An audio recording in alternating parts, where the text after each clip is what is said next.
Let's bring in Todd McGee. So, Todd, first off, I just want to get your initial reaction. I mean, it was 10 days ago that 10 people were killed at a grocery store in upstate New York.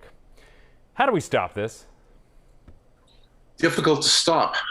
As we know that the United States is the #1 country for firearms, it's a challenge. Mental health is rampant in our country.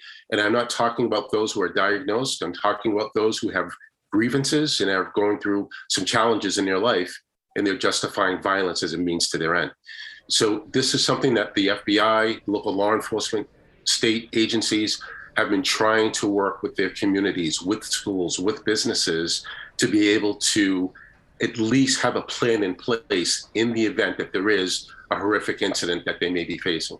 Well, Todd, Erica here. It's impossible not to draw parallels with Sandy Hook Elementary. According to the Texas governor, this person who went into this elementary school full of second and fourth graders.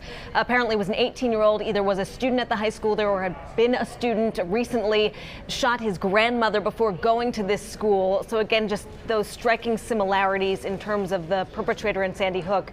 What can people do to make their own communities safer in terms of speaking up, being aware? Ben and I, we all have children, and the idea that this can happen in such a place that's vulnerable is just terrifying. Absolutely. What I try to get people to understand is law enforcement looks for motive. The community needs to look for two things: catalysts, which I call push factors, as well as grievances. Catalysts can be anything from a loss of a loved one, and that catalyst, that major event in that person's life, could then trigger a grievance. When those two things surface, it's essential that the community, family members, co-workers, classmates, alert someone to get that person some help before they move through that pathway of violence to a place where they begin to mobilize. So those two critical factors of watching for catalysts and understanding an individual's grievance are essential for survival. So Todd, though, I want to press you a little bit on that point, though, because obviously, mental health treatment, mental health awareness is a critical issue in this, but it's obviously not enough. We're not doing enough as a nation. We're not doing enough as a society. There's no other nation on earth that has this kind of rampage that we see every couple of weeks. I mean, you name it, the list goes on and on. San Bernardino, Sandy Hook, Columbine, going back 20 plus years now.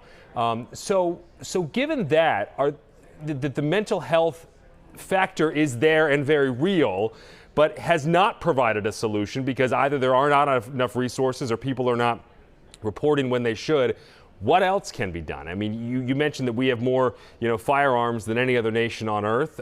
Is that the only other place to look? That's been looked at. That's been tried. That's also failing. And you bring up some great points around the mental health issues.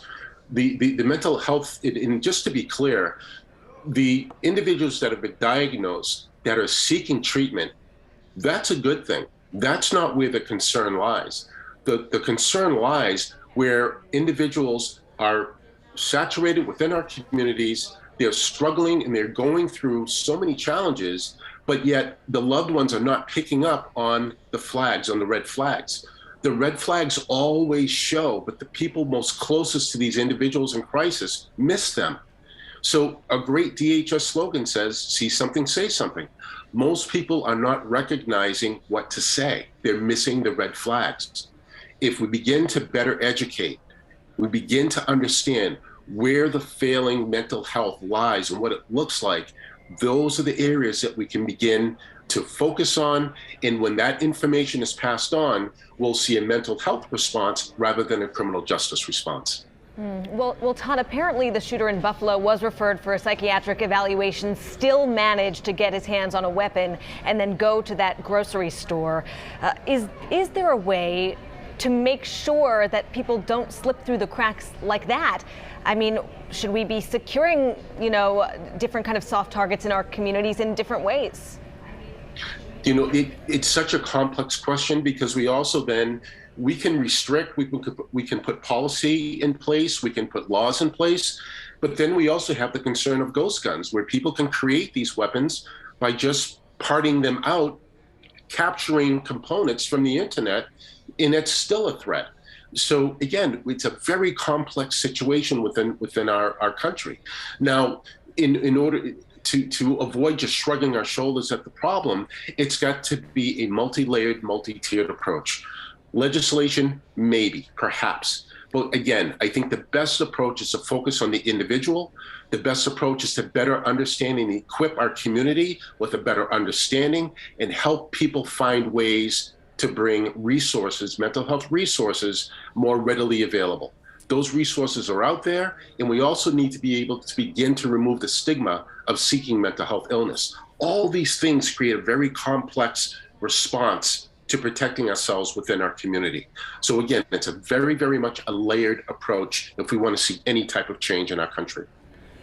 All right, security analyst, counterterrorism expert Todd McGee. Todd, thank you very much for your time.